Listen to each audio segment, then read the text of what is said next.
हम हड़प्पा सभ्यता के आर्थिक जीवन पर चर्चा करेंगे। पिछले लेक्चर में हमने हड़प्पा सभ्यता के राजनीतिक व्यवस्था पर चर्चा कर लिया था। इसके बाद हमने सामाजिक जीवन की चर्चा किया था कि उस समय का समाज कैसा था। अब हम अर्थव्यवस्था की बात कर लेंगे जो हड़प्पा सभ्यता का मुख्य आधार रहा है। हड़प्पा सभ्यता को एक नगरीय सभ्यता बनाने में उसकी अर्थव्यवस्था का सबसे ज्यादा रोल रहा है, तो उसी के हम चर्चा करते हैं यहाँ इस वीडियो में। देखें, हड़प्पा सभ्यता के यहाँ आर्थिक जीवन की चर्चा करते हैं, अर्थव्यवस्था की। तो नगरीकरण जो था ये हड़प्पा सभ्यता की एक प्रमुख विशेषता थी। जैसा हमने बताया आपको, कृषि पशुपालन के अतिरिक्त, यानी कृषि तो होता ही था और पशुपालन भी होता था। ठीक, तो कृषि इनका जो प्रमुख व्यवसाय था, पशुपालन इनका गौर व्यवसाय के तौर पर माना जाता था।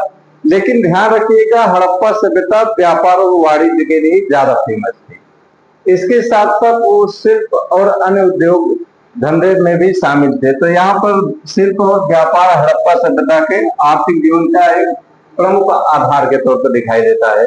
और दूसरा एक बड़ा रीजन ये कि सभ्यता के विकास का कि जो सिंधु घाटी की जो उर्वरा भूमि होती थी, उस भूमि में पैदावार बहुत अच्छी होती थी। जैसे आप इस समय अगर हम देखें तो पाकिस्तान से सटे हुए जो इलाके हैं वो बहुत बढ़िया उपजाऊ इलाके माने जाते हैं। और खासकर जो हड़प्पा और मोहनजोदड़ो के बहुत सारे स्थल थे, उन सभी स्थलों की भी अगर बात करते हैं तो वहां पर भी बहुत समृद्ध खेती होती थी।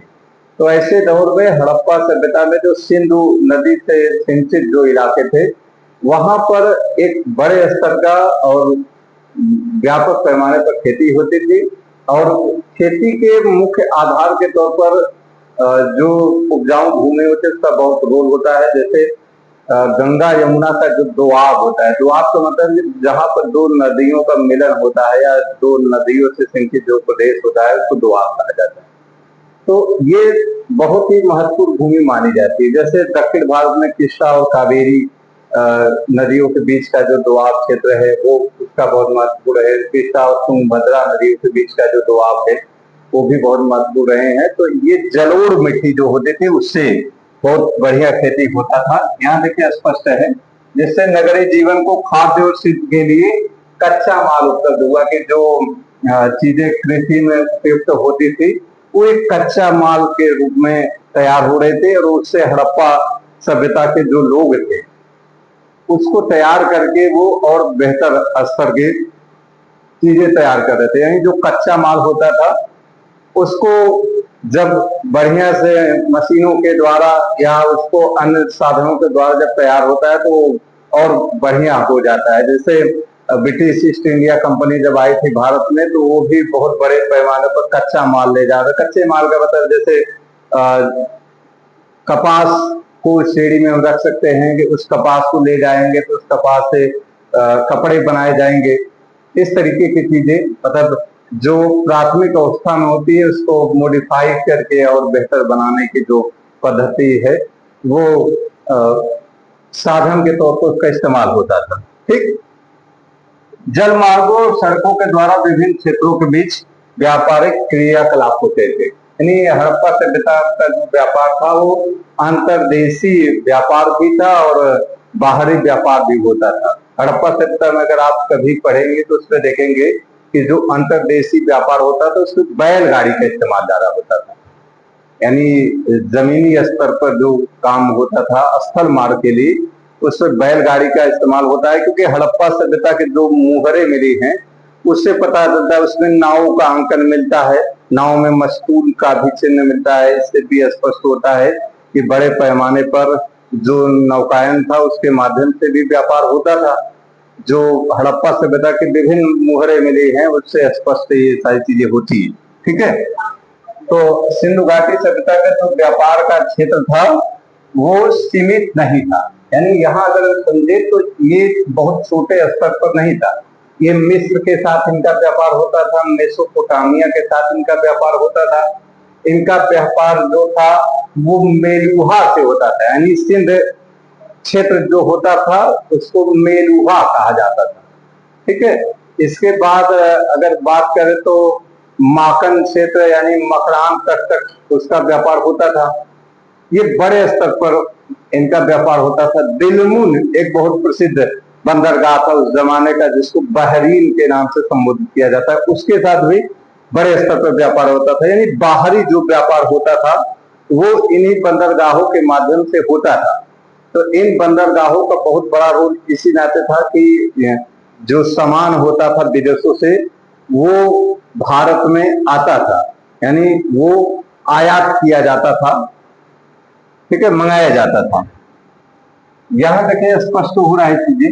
अब हम यहाँ पहुंचते हैं तो यहाँ हम स्पष्ट कर लेते हैं।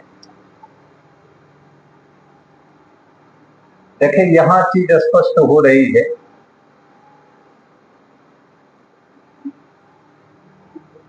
यानी सिंधु नदी तक क्षेत्र सीमित नहीं था, मध्य एशिया तक यहाँ स्पष्ट हो गया कि मध्य एशिया का भी जो क्षेत्र था ये भी था।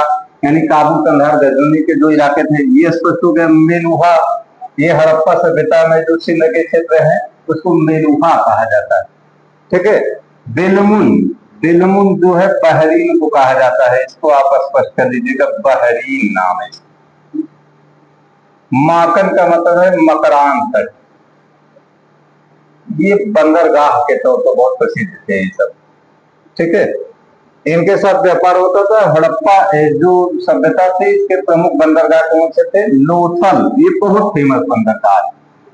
लोथल एक बहुत फेमस बंदरगाह माना जाता है।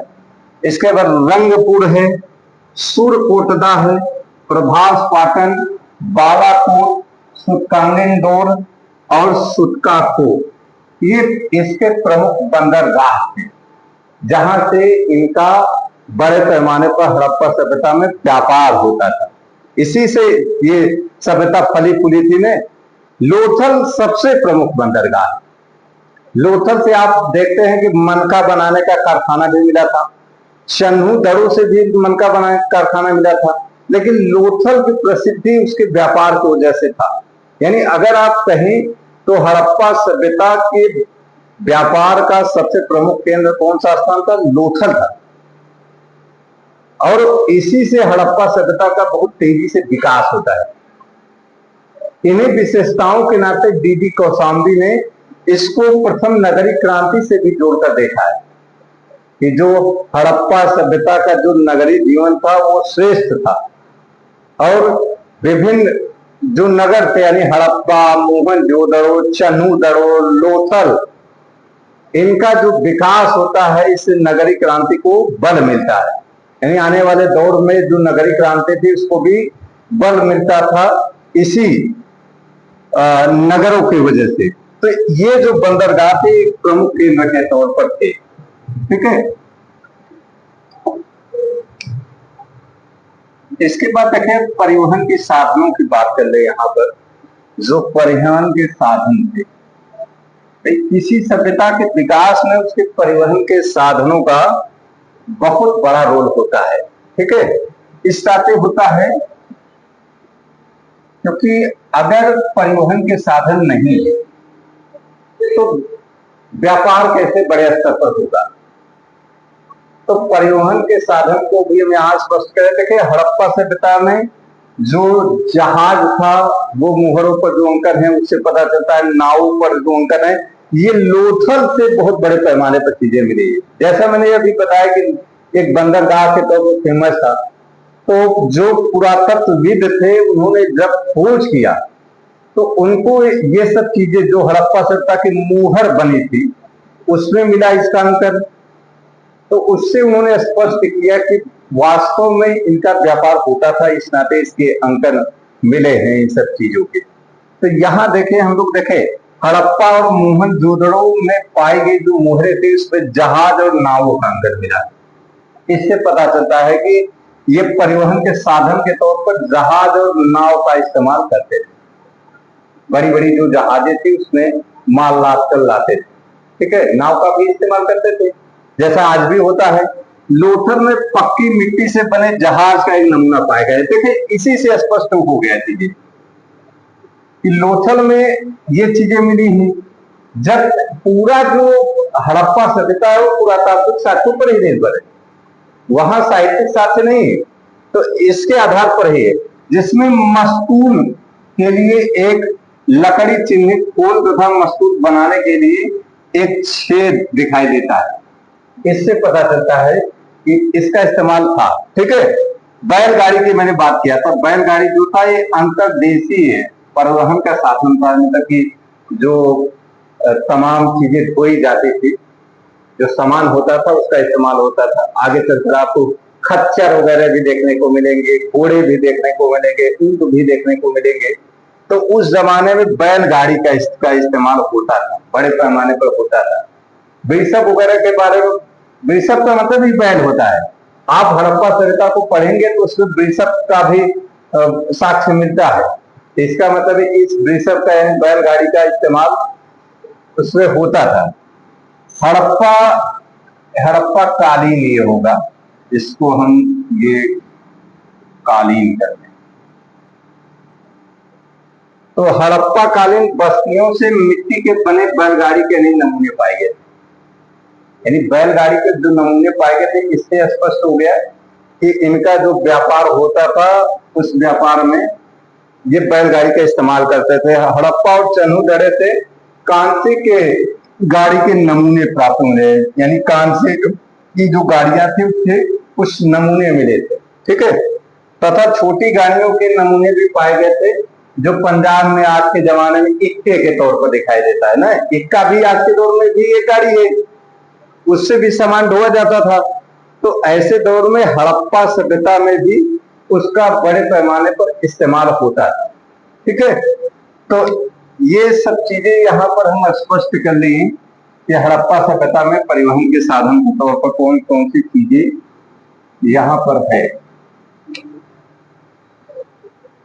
तो यहाँ पर हम स्पष्ट कर लिए। देखिए, अब यहाँ हम स्पष्ट हो गया सारी चीजें, बहुत जो हमें देखना था वो हमने यहाँ पर स्पष्ट कर लिया कि हड़प्पा सभ्यता में नगरीय जीवन कैसा था और उसके परिवहन के क्या साधन थे, उसके नगरीकरण की क्या विशेषताएं हैं, उस पर चर्चा हम आगे चलकर करेंगे। ठीक है, तो हमारे अब नेक्स्ट वीडियो में हड़प्पा सभ्यता के जो कृषि है उस पर हम लोग चर्चा करते हैं।